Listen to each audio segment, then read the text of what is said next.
सत्ता छीनने के कगार पे आ गई है, ये माना जाए? राजीव जी, मैं नरेंद्र मोदी हिंदू मुसलमान क्यों कर रहे हैं, उनके नैरेटिव में बदलाव कैसे आया, इस पे चर्चा करूंगा। लेकिन पहले जो आपने इंडिकेटर दिए, उसमें दो इंडिकेटर मैं और जोड़ता हूं। एक इंडिकेटर, आज भी स्टॉक मार्केट लाल निशान पर बंद हुआ है। स्टॉक मार्केट लगातार नीचे गिर रहा है। 10 लाख करोड़ से ज्यादा पैसा निकल चुका है। और मुंबई का जब चुनाव हो रहा था, उस दिन बाजार बंद था। परसों जब मुंबई का चुनाव हो रहा था, तो क्योंकि मुंबई बंद था तो स्टॉक मार्केट बंद था। आज खुला बाजार तो वो लाल निशान पर खुला और लाल पे ही बंद हुआ। ये एक इंडिकेशन है, जो बड़ा इंडिकेशन है। मैं सट्टा बाजार, दूसरे तमाम लोगों को, ऐसे और इंडिकेटर्स को गंभीरता से नहीं लेता हूँ जो बहुत सोशल मीडिया पर चलते हैं, लेकिन स्टॉक मार्केट एक इंडिकेटर है। जी। और दूसरा एक इंडिकेटर है कि याद कीजिए 2014, जब तमाम सारे उद्योगपति नरेंद्र मोदी को इंडोर्स कर रहे थे। अब उन उद्योगपतियों ने मोदी साहब को इंडोर्स करना बंद कर दिया। बहुत खामोश है, पूरा उद्योग जगत एकदम खामोश है। और इसका क्रेडिट मैं राहुल गांधी को दूंगा कि राहुल गांधी ने उद्योगपतियों को उनकी जगह बता दी कि आप बिजनेस करो। राजनीति के अखाड़े का काम राजनीतिक लोगों का है। नरेंद्र मोदी पहली बार इंडस्ट्रियलिस्ट को राजनीतिक अखाड़े में ले आए थे। दूसरा, जो आपने भाषणों की बात की राजीव जी, उसमें मोदी साहब लगातार ये कोशिश करते रहे कि कांग्रेस और विपक्षी दल उनके पिच पर आकर खेले। और यही उनकी जीत थी अभी तक, कि कई बार वो दबाव में विपक्षी पार्टियां आ जाती थी और वो अपने आप को साबित करना चाहती थी कि वो ज्यादा बड़े हिंदू हैं, अपने मुद्दों से भटक जाते थे। इस बार कांग्रेस ने, राहुल गांधी ने बिल्कुल भी इस बात को सिरे से नकार दिया उनकी पिच में जाने से। अपने मुद्दों पे वो टिके रहे। बल्कि इसका उल्टा हुआ कि मोदी साहब कांग्रेस की, राहुल गांधी की पिच पर चले गए। और कैसे गए कि गजब कर दिया कि अडानी अंबानी का नोटों से भरा हुआ टेम्पो भी ले आए और वो बड़ा एक सेल्फ गोल कर दिया। 40 के ऊपर इंटरव्यू दे चुके हैं राजीव जी। प्रधानमंत्री हैं नरेंद्र मोदी आज भी। एक राजनीतिक पार्टी के कैंडिडेट हैं, उसके अलावा दावेदार हैं प्रधानमंत्री पद के, उसके अलावा एक प्रधानमंत्री भी है, मौजूदा प्रधानमंत्री। प्रधानमंत्री 40 इंटरव्यू दे और एक भी इंटरव्यू में हेडलाइन न बने, एक भी इंटरव्यू में संपादकीय न लिखे जाए। और उसके जगह उल्टा क्या हो रहा है, उस इंटरव्यू के मीम्स बन रहे हैं, चुटकुले बन रहे हैं। अभी आपके प्रोग्राम शुरू होने से पहले मैं एक इंटरव्यू का हिस्सा देख रहा था, जिसमें वो बता रहे हैं कि उनके पास एक गैजेट था, डायरी जैसा। वो अमेरिका गए थे, काफी पहले की बात बता रहे हैं वो। और अमेरिका में वो गए किसी टेक्नोलॉजी की दुकान में, वो कहा कि इसका कोई नया वर्जन आया है। तो उसने कहा कि हमारे पास ये नया वर्जन नहीं आया है, आपके पास तो अभी अमेरिका में टेक्नोलॉजी नहीं आई है। इस तरीके के चुटकुले बन रहे हैं उनके इंटरव्यू पे। अब इससे नरेंद्र मोदी से कोई पूछे कि भाई, आप जो गैजेट आपके पास था, जो टेक्नोलॉजी अमेरिका में नहीं पहुंची थी, वो गैजेट तो कांग्रेस की सरकारों में बना होगा, जिसको आप कहते हो कि 2014 से पहले तो विकास ही नहीं हुआ, यहाँ पे सड़कें नहीं थी, हम लोग पेड़ पे रहते थे। तो एक तो ये सबसे बड़ा जो नरेंद्र मोदी जी के बड़े सारे सेल्फ गोल हुए कि वो कोई इम्पैक्ट क्रिएट नहीं कर पा रहे, ऐसा कोई स्लोगन नहीं दे पाए।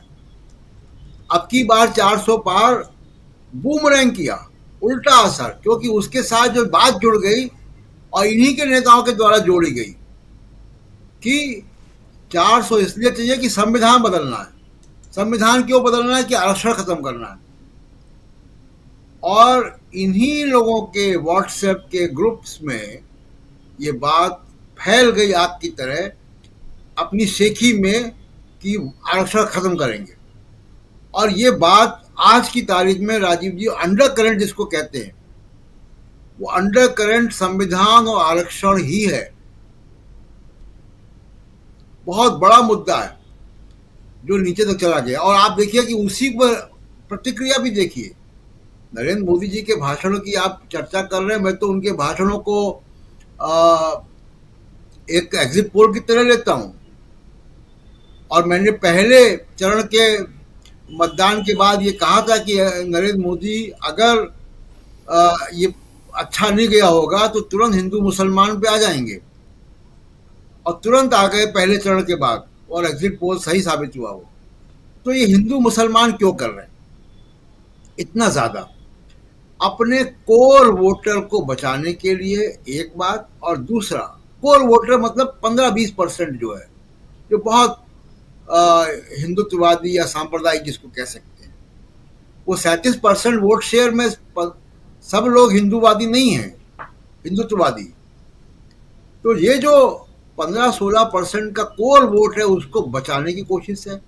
दूसरा कि जो इनका बीजेपी का वर्कर है जिसका बैकग्राउंड आरएसएस का है, उसको उसका हौसला अफजाई के लिए, उसका उत्साह बढ़ाने के लिए, क्योंकि वो बहुत मायूस हो गया पहले चरण के बाद, और वो सिलसिला अभी भी जारी है। तो ये हिंदू मुसलमान अपना कोर वोटर के लिए, क्योंकि विपक्ष तो देखिए अब इसमें नहीं आएगा, उन्होंने तय कर लिया जी। बाकी इंडिकेशंस आप बता चुके हैं। और मैं एक और जो बात, संजय कुमार जी का आपने नाम लिया, मैं आमतौर पे किसी का नाम नहीं लेता हूं, लेकिन क्योंकि पब्लिक डोमेन में है तो नाम लेकर चर्चा इसीलिए मैं भी लिया, पब्लिक डोमेन में है। और कल ही शाम को एक कार्यक्रम में वो अपनी बात रख रहे थे। अब तो खुल्लम खुल्ला चीज़ें जो हैं वो हैं, ऑलरेडी मार्केट में हैं, सोशल मीडिया पे है। चुनाव शुरू होने के पहले उन्हीं का एक सर्वे आया, तो 3 लोगों ने मिलकर किया, लोकनीति, CSDS और द हिंदू ने। और द हिंदू के सर्वे ने तस्वीर साफ कर दी थी कि लगभग 50% लोग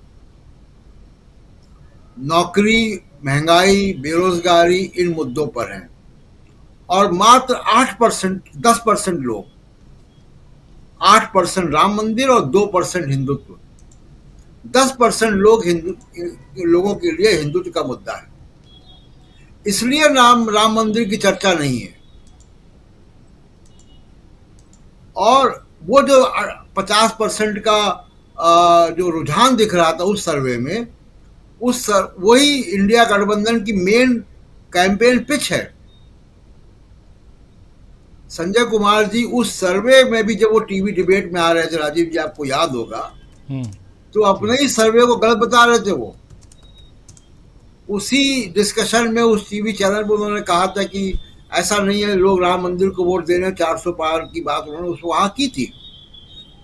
5 मिनट और तक डिफेंड अभी भी किया मैं था कहूंगा 5 मिनट हाँ, तक उसको डिफेंड किया था उन्होंने 5 मिनट तक। और ये बात में लगातार ये बात की थी। मैं तो हतप्रभ हूं कि कोई एजेंसी, कोई व्यक्ति, कोई प्रोफेशनल अपने ही सर्वे को टीवी चैनल पे बैठकर कैसे नकार सकता है, कैसे कह सकता है कि वो गलत है। उन्होंने वो काम किया था।